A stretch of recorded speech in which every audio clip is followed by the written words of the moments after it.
whenever an elderly person, especially a veteran, wants to share a message, we should all shut up and listen.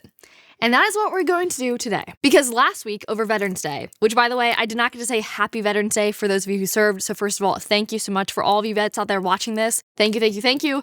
But last week, Good Morning Britain hosted a World War II vet on their morning program. But the response that he gave to them was clearly not what they were expecting, but one that needed to be shared. So that's what we're going to talk about today. Also, because this was in Britain, this was their Remembrance Day celebration. Not Veterans Day, but very similar. So here is that video of this gentleman. What does Remembrance Sunday mean for you? What is your message?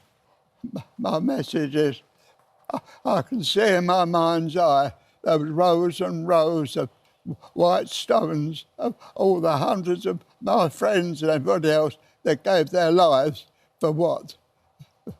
The country of today. No, I'm sorry.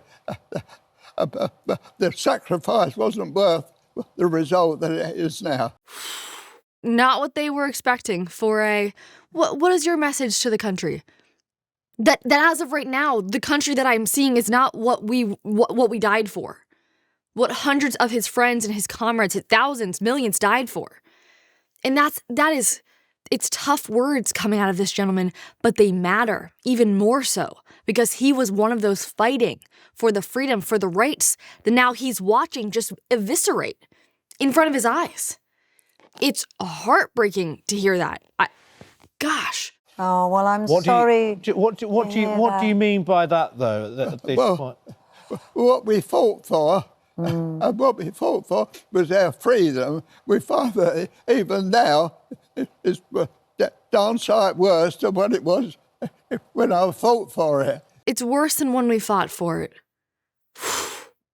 Man. Oh, Alec, I'm sorry you feel like that because I want you to know that all the generations that have come since, including me and my children, are so grateful for your bravery and all that for service personnel. And it's our job now, isn't it, to make it the country that you fought for. You absolutely fought for. That is it. And we will do. We want to... I'm so wonderful to know there are people like you that can spread the word around. It's such a tough watch.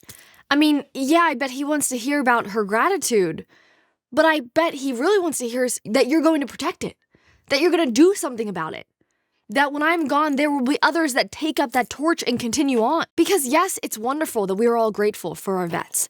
But if we are simultaneously allowing our countries to be destroyed, then those remarks of gratitude fall pretty flat, no? I mean, especially to a man like this. We will do. Younger generation. And I guarantee that everybody watching at home will be wanting you to send lots of love. We've got another little bit special thing for you, Alec. We've got the D-Day darlings here. Come on over, guys. You've got a little special present for him. Ooh. Come and give it if you can, to thank you for all your many brave years of service and others like you. This is our album, Alec, and I know you love a lot of the songs on there.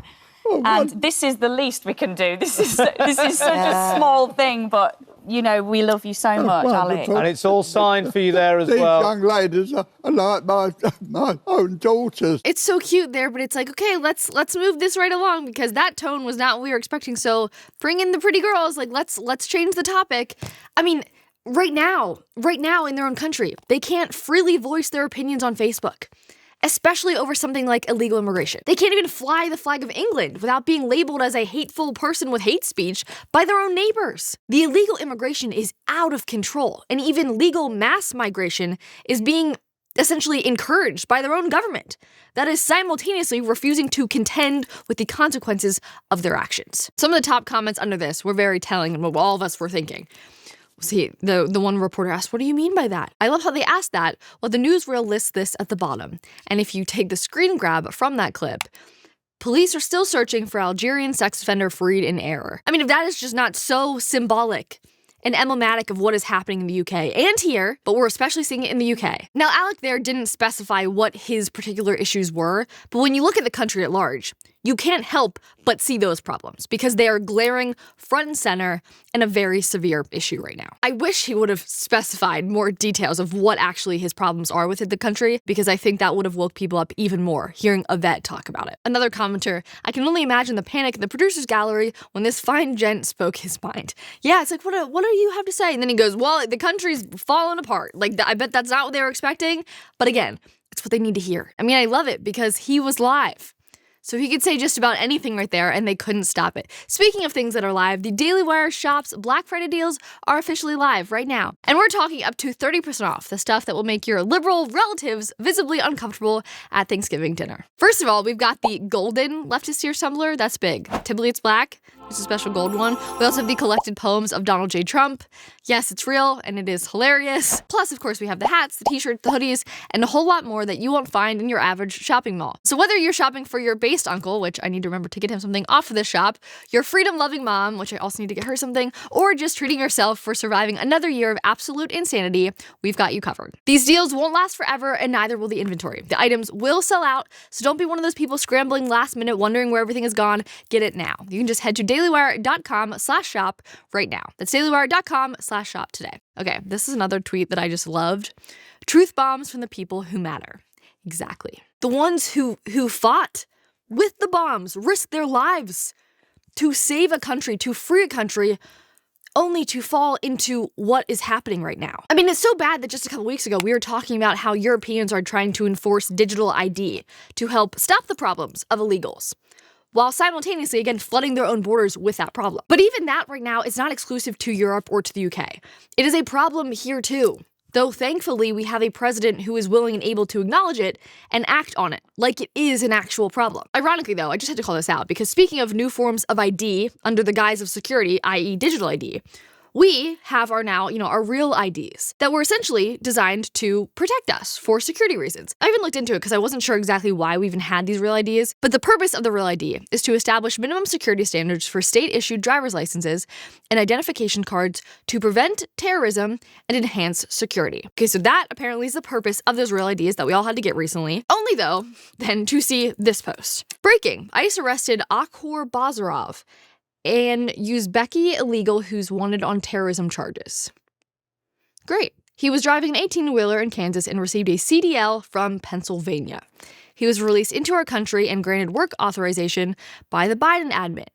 Democrats allowed terrorists into our country and gave them truck licenses to drive on our roads. And why I pointed out the real ID is because his ID was a real ID. The form of ID that's supposed to protect us, that's supposed to increase security measures to prevent terrorism. And somehow in the last couple of years, an Uzbeki guy arrested on terrorist charges got a CDL here in the States, got a real ID, when most of us are still trying to make sure that we have our real IDs. I mean, what? I mean, that was the whole point, right? To protect us?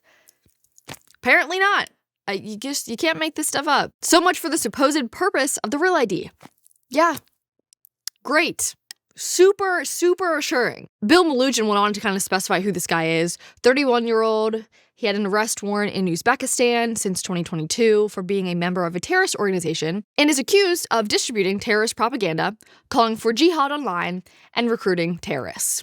Great, but he got a real ID here in the States just a couple years ago. The disconnect. Whatever they say is for security never actually feels like it's for security, because somehow, even our new and safer form of identification couldn't stop a guy from Uzbekistan with terrorism charges.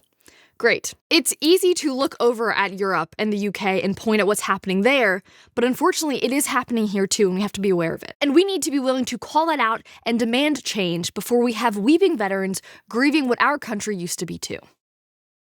Thank you for watching this episode of The Comment Section. If you want more episodes like this, please subscribe to this channel and like this video if you enjoyed it. For other content, you can also follow me on my personal Instagram and X, and make sure to follow our brand new Comment Section Instagram page. I'll see you guys in the comments.